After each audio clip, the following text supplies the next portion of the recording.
2 or 3 gas stations ago. She goes, calories on, because I said, this is the health food section, right? And I chocolate bars. And she goes, calories don't count on the road when you're traveling. And I said, sweetheart, you are my hero. We said we document this trip from the start to the end. This is the beginning. Hi. Is this the end, Chad? This is the beginning. It's the end of the beginning. Or the beginning of the end. What? Something like that. So we are at 254,727 miles. We are heading, at the moment, we're heading due east.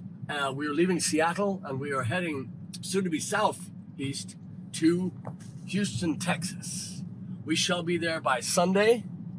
I'm saying 32 hours. Turbo is saying 33. 33, Chad is saying. It's packed. Oh, no. No. Right now, GPS says 32. Should we put on clock, right? On Houston time right now? All right, so this is Houston Okay, time. so we're making a right on this light. All right. What is Houston time right now? 1:34 a.m. Saturday morning, coming down. Check. Can you check? Check. Are you checking? Check. We're done. Oh, we should have held our breath. Not yet. God damn it. It's been 3 hours. That dude said I had a nice jawline. I was like, stop touching my face. Oh, I want you to go the rest of your life knowing that. I was like, I appreciate that. I'm going to do that. And I was like, stop touching my face. Yeah, he was He's just like grabbing my face. I was like, wasted. Yeah. It was funny. he was taller than us while we were standing on the stage. Yeah. God, Seattle just disappears. Uh-huh. We drove 2 miles and everything's gone. No, this has been 2 days, Chad. Yeah, let's do a quick tour wrap. 3 weeks. Yeah. Midwest, Northwest. Man, wow. It was great. Wow. That was great. Wow. I wish we had one show where I could tell you it was crap. Yeah. One show. 0. No. Yeah. There was less people in some of the places that we first played, you know. Yeah. We're definitely. What are you going for? Is he on it? Oh. Stretching. Oh, okay. Like Stretching that jawline. Jawline. Yeah. Ah, I was going to say it. Recap all the states. Yes. So we started in a place called Wichita, Kansas, at the place John Barleycorn. Went to Thursday.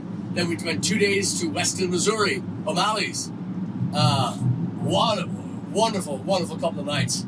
Then we went Sunday to Dubliner in Omaha, Nebraska, followed by Wednesday in Venice, Nebraska, just 28 miles up the road at Bucks, which I'm going to say that was a sleeper. That was the one. Whoa. Yeah. Sleeper for sure. Was not expecting that. Thank you, Jay Holland. Right before that, we did a trip to O'Neill, where we shall be playing very soon. We made the papers. We made friends with Ray, who owns the Hooligans. We made friends with the Chamber of Commerce. We made friends. Thanks to Natalie and to Phil, we met the whole town and cannot wait to get back there and play there. Onwards from Bucks, then we went to Idaho Falls. That's in Idaho. And we played at the Celt Pub. And man, That was the second sleeper. That was shocking. yeah, that was so cool. We play. Okay, so just for context here, boys and girls, the last time we played there, we had sound issues. There was a band that was through the weekend before that had blew their PA up, and they had not insisted, but just over offered us to play on their system. So we said okay. So we played the whole night on one speaker of theirs. And we just never dialed the sound in. It was blah, blah, kind of a blasé show. And we were Very difficult. Yeah, we were in the back, and the punters were very, very far away in the other side of the pub. And we just never connected. Yeah. This time we brought our own PA in, our own lights, and we set it up. And thanks to Becky and crew there, we had a ball. All the punters that were there all came in the back. We had amazing sales too. Yeah. Bucks and the Celt were amazing for sales. And then we went on to Montana. We did the Saturday and Sunday Bitterroot Celtic Festival. And Our third time back with easily the best mix of bands, meaning there wasn't two of the same or two even close to the same genre or style. Right. So it was a really nice fit. I have to say, though, we were a little bit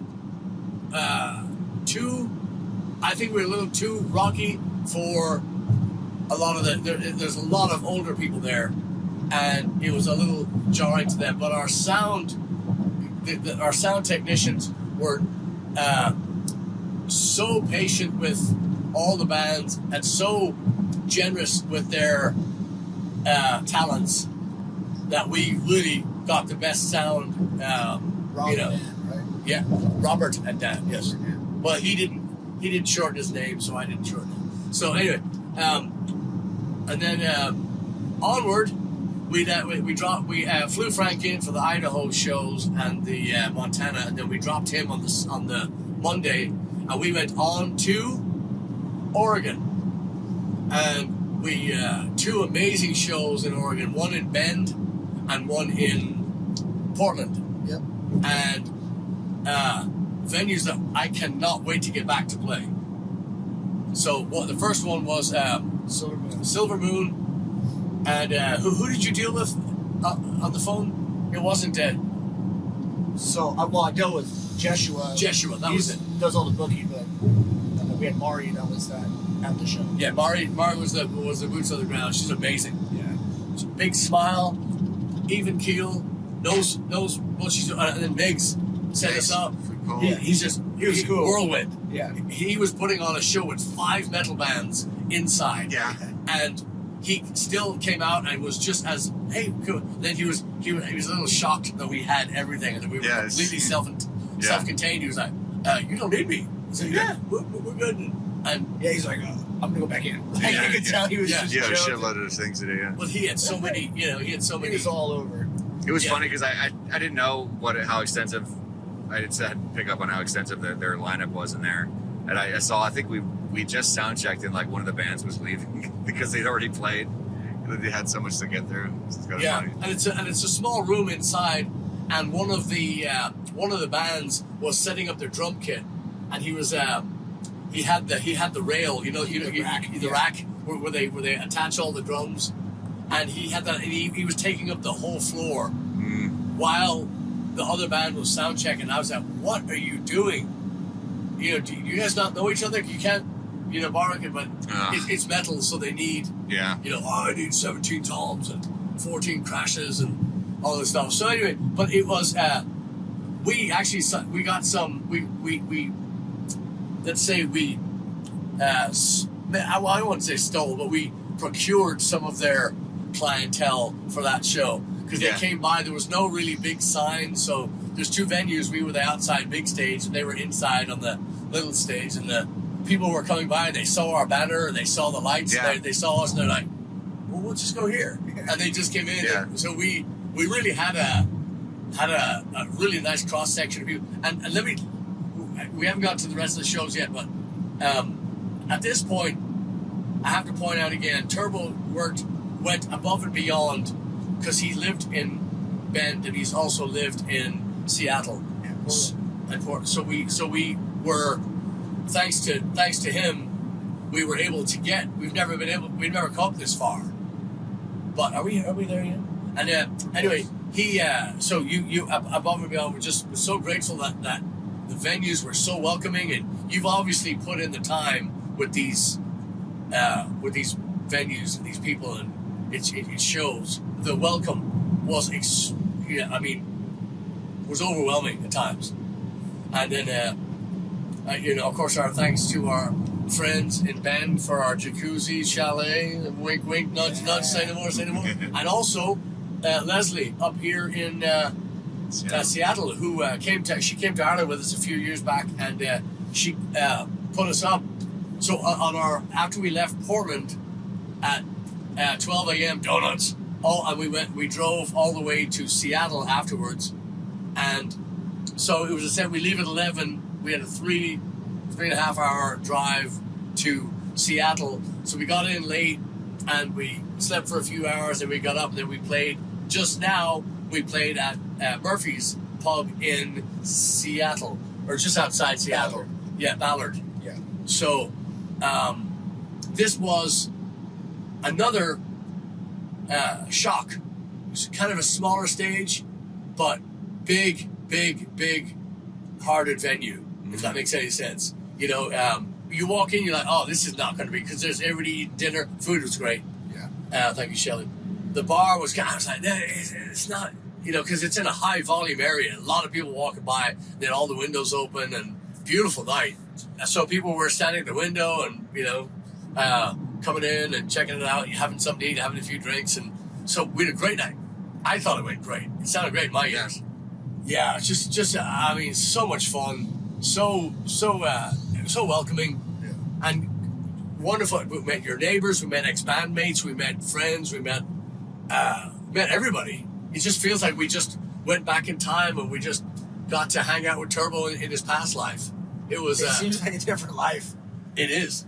Sometimes I feel like I had 3 lives, because I had my Southwest life, I had my Pacific Northwest life, and I had my Texas life. Yeah. But I do want to say something. Sorry, I was going to go back to Ben for a second.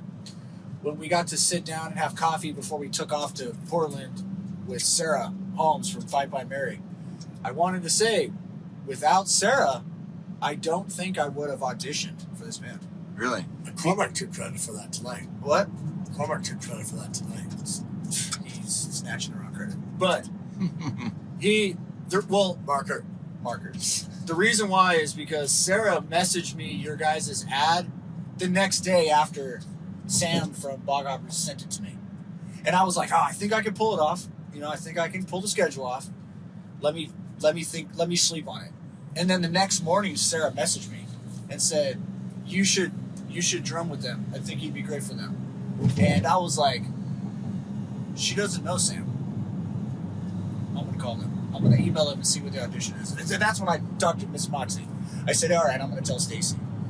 And so that's what happened. So it kind of just boom, you know, Yeah. Well, because I was like, oh, this would be dope. But it was like, you know, not that. I don't know what dope means, but let me tell awesome, good. Super great. So I could know myself. So I'm going to say one thing. We, you're going to say one thing. Whoa, what a treat. Yes, I'm going to say one thing. How's that feel? It was nice to see your people, how they hold you in such high regard. Everybody that we met, I was hoping that we were going to meet them and say, oh, fuck that guy, we're so glad he's gone. I was waiting for that, and it didn't happen. So that was one. And the second thing is, people like Cormac and Sarah and all these great people we met, for them to tell us that they've listened to us, that they knew us, that I was so happy.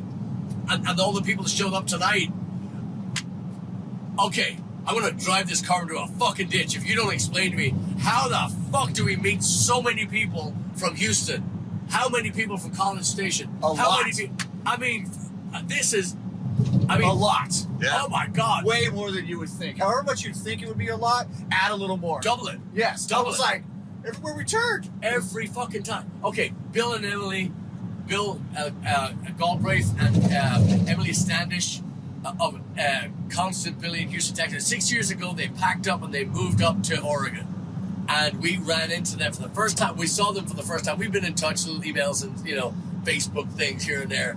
But let me tell you, ran into them up here. They look 10 years young. They're not old, but they look 10 years younger because they're so happy up here.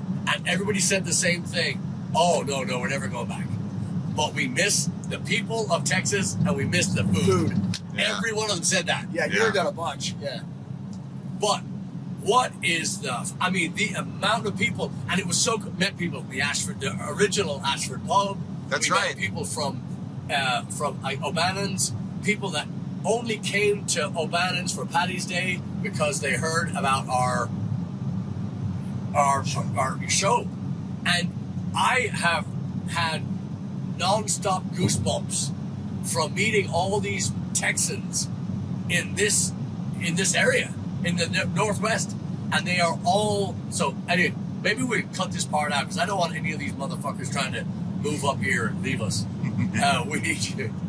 So, Chad. Yeah. Well, that same night, my old friends Jerry and Brendan were there as well. It was the first time. Well, Jerry had seen us once before, but that was like 20 years ago. Jerry saw us? Jerry saw us at the Continental Club, like, oh God, I don't even know when it was. Must have been like I think it was the Buckley and Mike era. It was a long time ago. But Brendan had never seen us at all. And they were just both of them just blown away. Yeah, big Chad fans. Big Chad fans. Oh, they're Blaggards fans now. No, I mean, what an incredible run of shows. Just an obscene amount of miles. And the hospitality is, I mean, it nearly make you, I mean, if I had a fucking heart or a soul, I would be in tears. Just people are so generous. And we are so lucky to know all of them. Like I said, our friends that, let's just say they elevated our status at the resort that we stayed at. So we went from, you know, a couple of rooms to this beautiful chalet, you know, 3 bedrooms, balconies, sauna, use of the golf course, use of all the gym, I mean, everything that you can imagine, all laid on for us. I mean, all that, Leslie letting us stay, and all these people, the Sassanachs putting us up in the nice hotel. I mean, just, we are so fucking lucky to have this. And it just makes the 3 weeks of non-stop driving, the 3 weeks of playing, it seems like every night, even if you're not playing every night, you're driving 12 hours to the next one, or you're, you know, and I said on one of the SlapperCast episodes how Vivian Campbell, who plays with Def Leppard, and he also plays in a band called The Last in Line, which started out as a Dio tribute band because they all played with Dio. He and Vinny Applegate, who has been on SlapperCast, they travel essentially the same way Blaggards do. And for me, growing up, seeing a guitar player as good as Vivian Campbell play with bands like Thin Lizzy, bands like, you know, I'm not a Def Leppard fan at all, I never will be, but he's played with Whitesnake, he's played with Dio, he's played with all these bands. He's an incredible player. He's not as good as Gary Moore, but God damn it, he's nearly there. And nobody's as good as Roy. So, and the story, Roy. So, yeah, this has just been such a earth-shaking, mind-boggling, feeling crippling tour.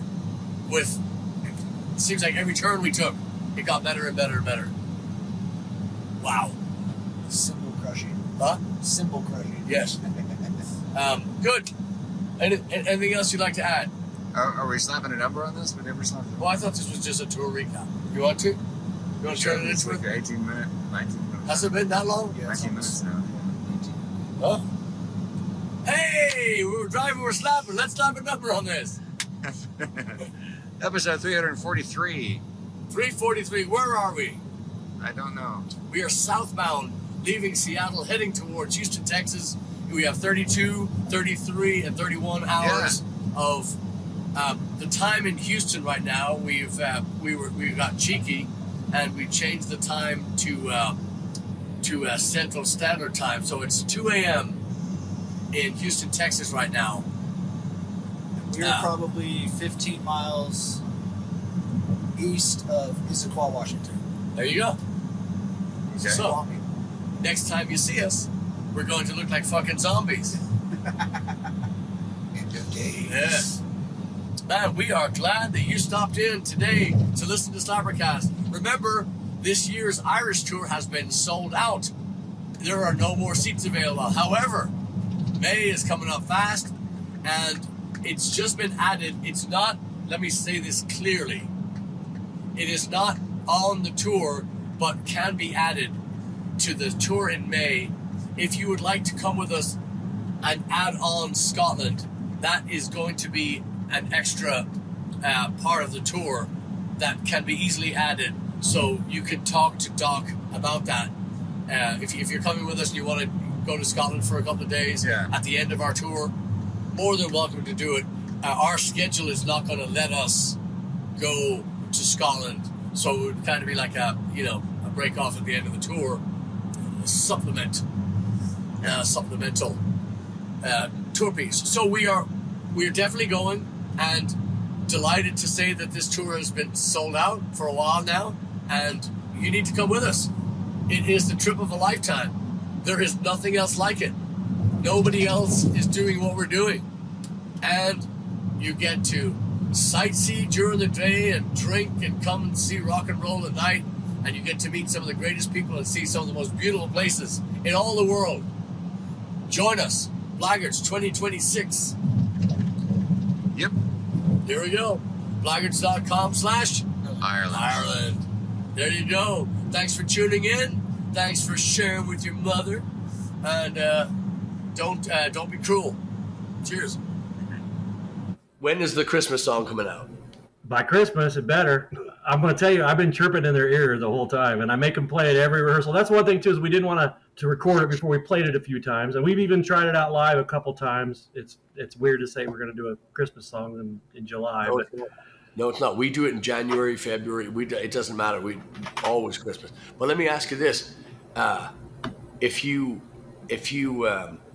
well, let me just tell you. In our experience, you have to have it done, and you're on the right track because you have to have it done and playable by August, and you have to have it out by September, because if you don't, it's I know we're not shooting at the number one hits, but it makes all the difference to get that thing out. And sorry, is it going to be a full length CD, or is this just going to be singles? What I plan on doing, and this is probably too behind the scenes for some of the listeners, but I want to record one more extra song that'll put us at 6 total songs, and then re-release all of them as like an LP type thing, only on streaming media and everything like that. But Cool. Very cool. we're not going to print anything or do anything like that, run any CDs. Yeah. Not even cassettes. Nope. Go with the Screaming Idiots. No. If- if- Tape over them. Just sell a tape on the. Yeah. Yeah, but I love if somebody does 8 tracks, they might want to hit us up. We could definitely talk about doing an 8 track. I got a way we can get that Screaming Idiots cassette. We need to get John some more cream ale. That's what we need to do. We get him some cream ale. We're getting that cassette out. One time I went to a secondhand record store in Manhattan and was scrolling through the S's and found one of our cassettes in there, and I thought, man, we've hit the big time. Wow. One of my tapes is in the secondhand record store. That's And then I saw they're charging like $4 for us. Hey, we gave these away for free. Those guys are making 400%. That's really. Well, it thrilled me to no end when we were starting out, when the CD, our first CD came out, and I went by the secondhand bin in the shop where it was on sale, and my heart stopped. I said, "Fuck! What if there's one in here?" And one of the bands that I just can't, one of the local bands I couldn't stand, just complete snobs, just thought that they invented the fucking genre.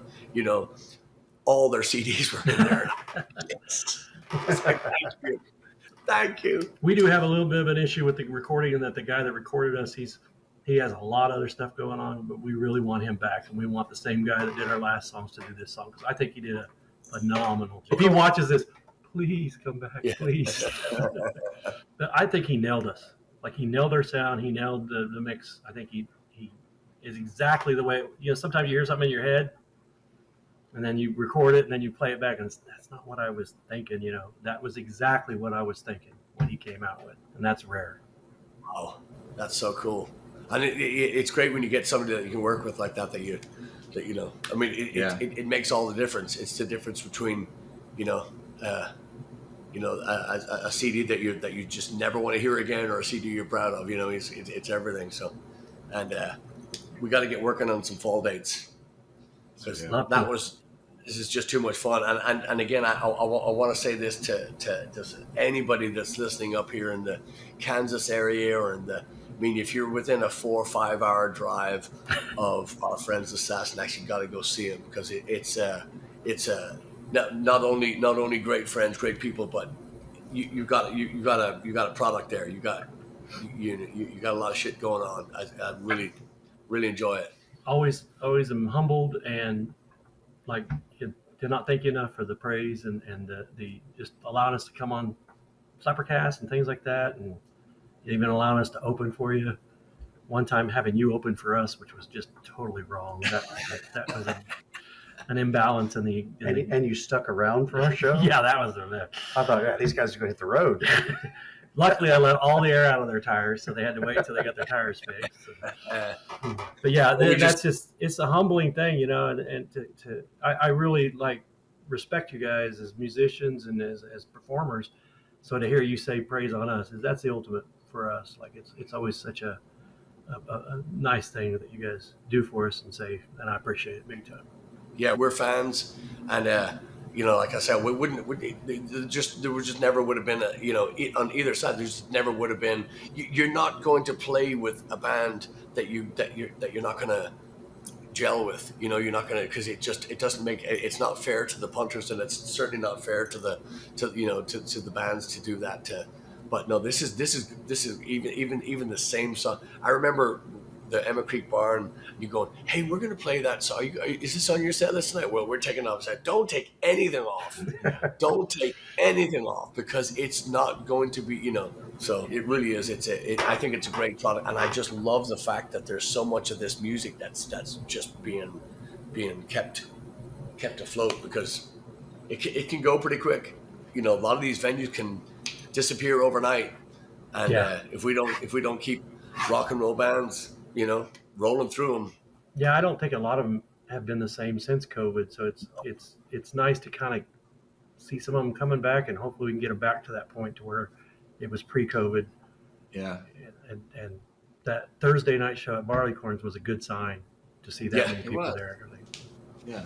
I was just going to say, I do remember finding you guys on probably Spotify or something early, and we knew we loved you. No, so It was pretty cool when John said, hey, you know, do you realize they're up at Weston, you know? And so, I mean, obviously there were certain bands that inspired us to do this and how we do it, and plenty of other inspirations too that everybody personally has, but definitely the choice of songs and putting them together to where, hey, I recognize that, you know, draws them in. So yeah, that's pretty cool that, it was a dream come true when we got to open for you guys, and I love it. All my friends come and leave going, that was freaking awesome, you know? Yeah. So yeah. Well, let's do it. Let's see about getting you down to Houston, and we're definitely coming back up here. So we'll just keep that going. But I want to hear a clip of that song, and we're gonna do a little cover, and we're gonna get some new music out. And it is now August the 11th, and we're pushing it. We're pushing the I don't know, the friendly wager out there. We're gonna say we've got to get some songs recorded and up. Let's get to work. Definitely. Matt Werner, John Werner, Smalley, Turbo, myself, thank you. And man, let's get to work. Let's start putting some bodies in buildings. Always a blast, gentlemen. Thank you. I'll shut him down. You have to reset that.